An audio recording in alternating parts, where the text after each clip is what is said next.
Hello everyone, welcome to our YouTube channel. In this class, we are going to understand chapter second federalism.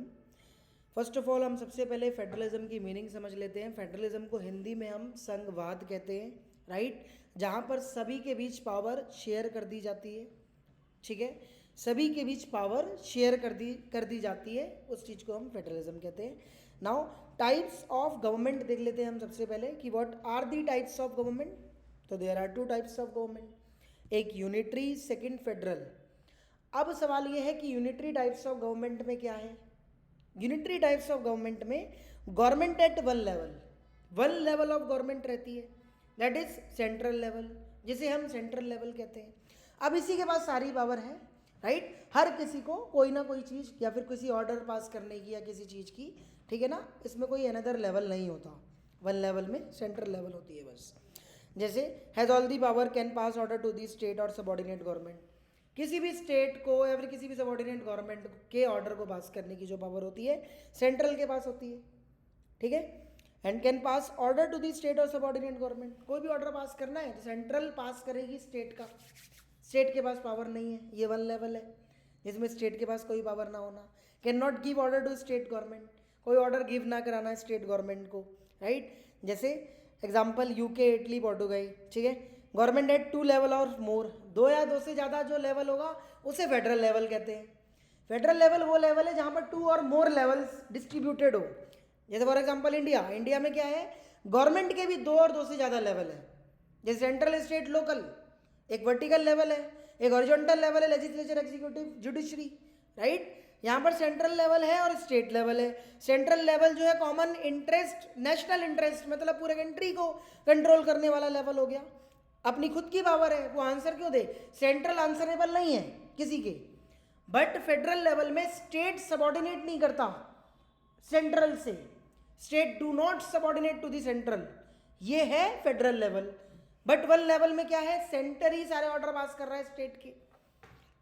ठीक है, state work करता है state level पे, centre work करता है central level पे. केंद्र और राज्य दोनों के बीच का अंतर समझो, फर्क समझो, राइट.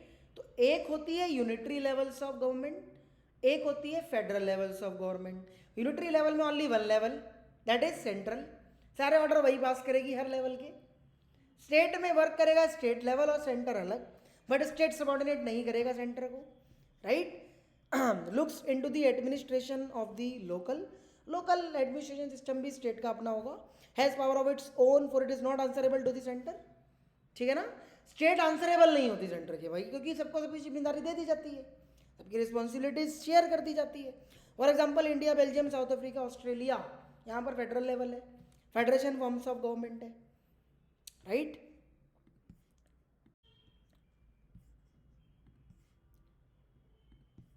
नाउ अब हम फीचर्स ऑफ फेडरलिज्म समझेंगे. What are the features of federalism. Two और मोर लेवल्स ऑफ गवर्नमेंट, दो या दो से ज़्यादा लेवल, ये फर्स्ट फीचर ऑफ फेडरलिज्म है. Each level has its own power, like own jurisdiction, her level की अपनी पावर होती है, अपने जुरिस्डिक्शंस होते हैं, जुरिस्डिक्शन स्पेसिफाइड होते हैं कॉन्स्टिट्यूशन के अंदर, right. In case changes in the provision of constitution, अगर कोई भी चेंज करना है कॉन्स्टिट्यूशन के किसी भी प्रोविज़न में तो दोनों गवर्नमेंट का कंसेंट करना रिक्वायर्ड है, जरूरी है, राइट. कोर्ट एक्ट करेगा एज एन एम्पायर. कोर्ट किस चीज़ पे एक्ट करेगा, if any dispute arise between the levels of government, अगर इन दोनों के बीच कोई डिस्प्यूट अराइज होते हैं तो court as an umpire act करेगा, राइट.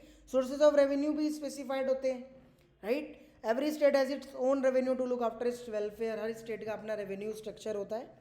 ड्यूअल ऑब्जेक्टिव होते हैं, यूनिटी ऑफ द कंट्री को प्रमोट करना, कंट्री की एकता को, अकोमोडेट रीजनल डाइवर्सिटी के थ्रू, क्या क्या रीजन्स की डाइवर्सिटीज़ हैं, क्या क्या वगैरह, right. This is the features of federalism.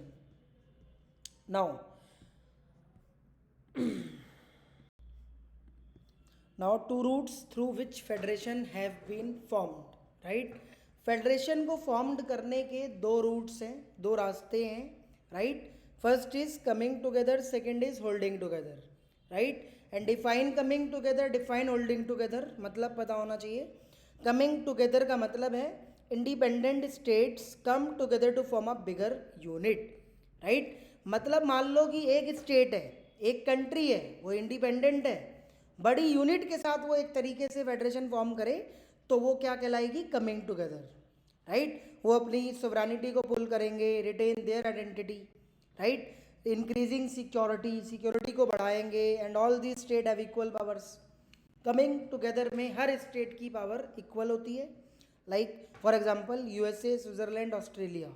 एक तो ये रास्ता है फेडरेशन को फॉर्म करने का, कमिंग टुगेदर, सब मिलकर आ रहे हैं, मतलब सारी बड़ी यूनिट, सारी बिग यूनिट एक तरीके से एक जगह इकट्ठा होकर एक टाइप से गवर्नमेंट बनाए, that is called coming together.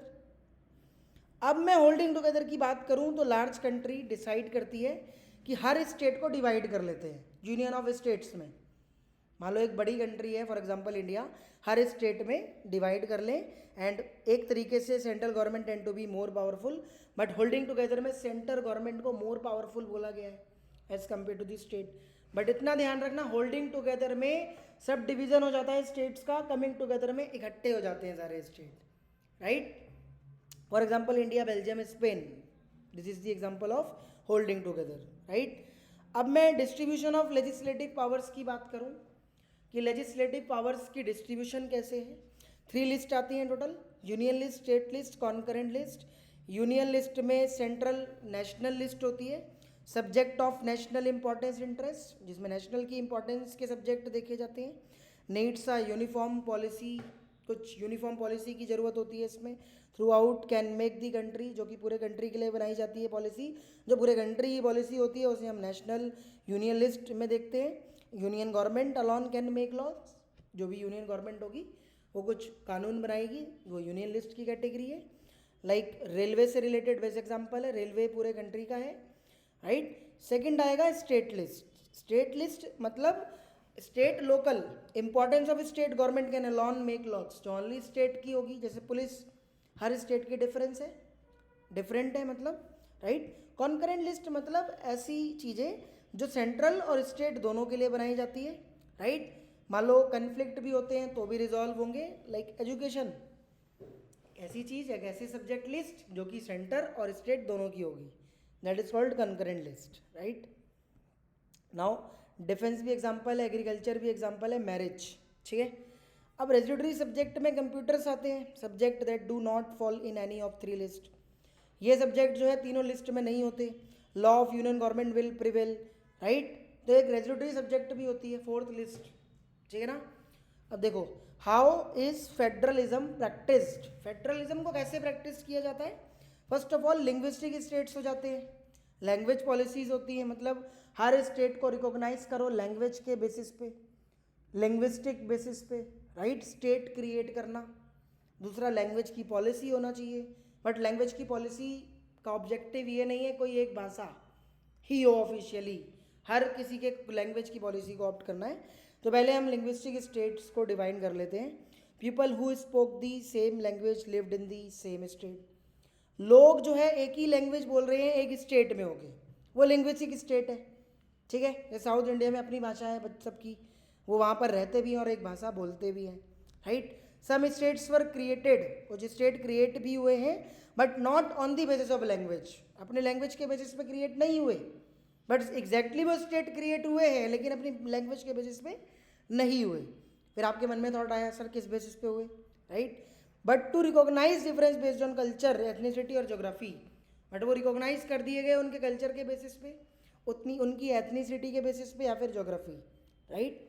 Formation of linguistic states has made the country United, linguistic states को फॉर्म करने के बाद कंट्री को यूनाइटेड बनाया गया, एंड मेड एडमिनिस्ट्रेशन ईजियर, सारा सिस्टम आसानी से होने लगा, राइट। मतलब एडमिनिस्ट्रेशन ईजियर मतलब आसानी से, राइट।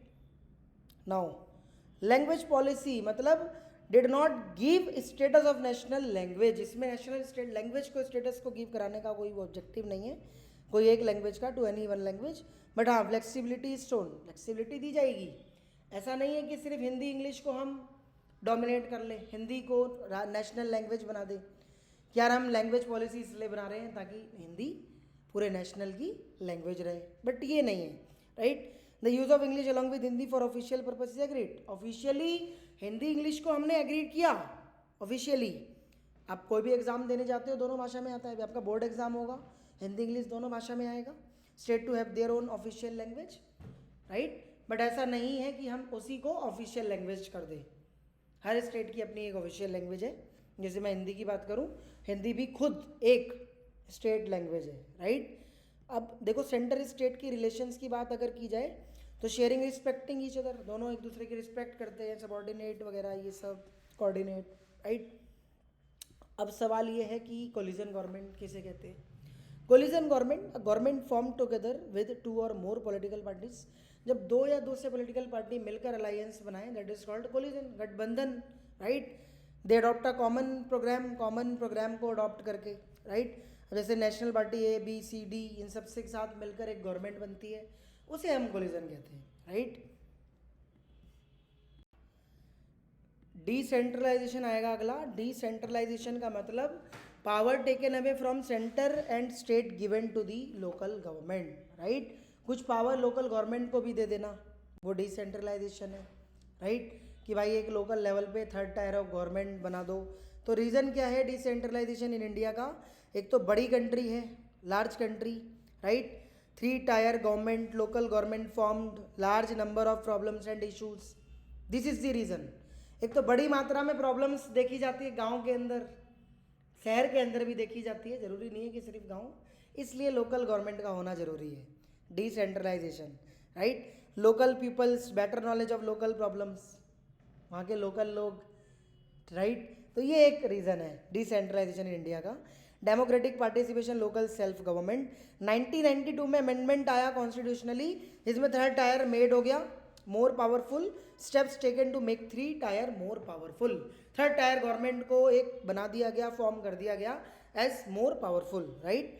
रेगुलर इलेक्शंस इसके भी होंगे, यहाँ पर भी रिजर्वेशन रख दी गई सीट्स की फॉर SC ST, OBC की भी रख दी गई, reservation for women, creation of state EC।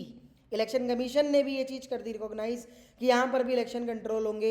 State government share power and revenue with local government, state government जो है पावर शेयर करेगा और रेवेन्यू शेयर करेगा लोकल गवर्नमेंट के साथ, राइट। तो अब formation of Panchayati Raj, rural local government है, यहाँ पर हर ईच विलेज के ग्रुप्स होते हैं, अपनी कुछ की पंचायत, जैसे president, sarpanch, directly elected by the people, works under the supervision of Gram सभा, ग्राम सभा के अंडर दी सुपरविजन में काम करते हैं, राइट। ऑल वोटर्स गांव के ही होते हैं, लगभग 2 या 3 बार ये मीट करते हैं to approve the budget of gram panchayat. Meeting 2 या 3 बार होती है, फिर जाके वो ग्राम पंचायत में अप्रूवल उस बजट का मिलता है, राइट।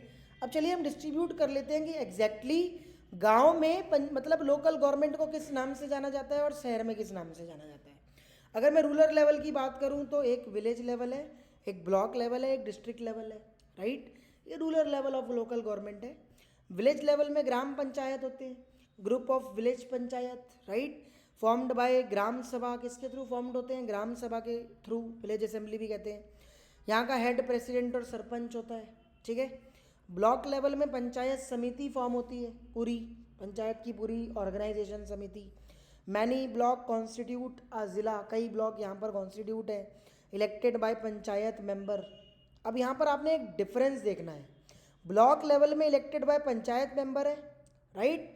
ये चीज़ आपको पता होना चाहिए, ऑफ दैट एरिया, उसी एरिया के होने चाहिए।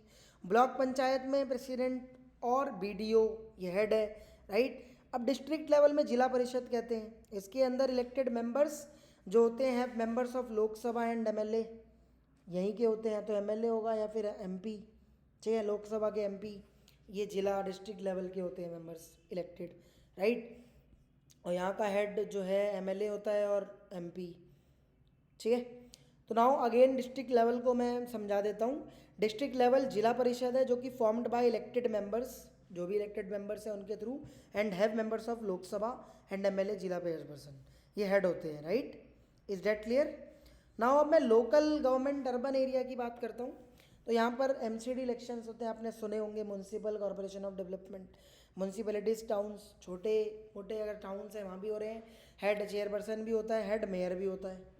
बिग सिटी का हेड क्या होगा? मेयर होगा, जैसे दिल्ली का मेयर भी है, ठीक है, और हर वार्ड का काउंसलर भी है। This was all about the federalism.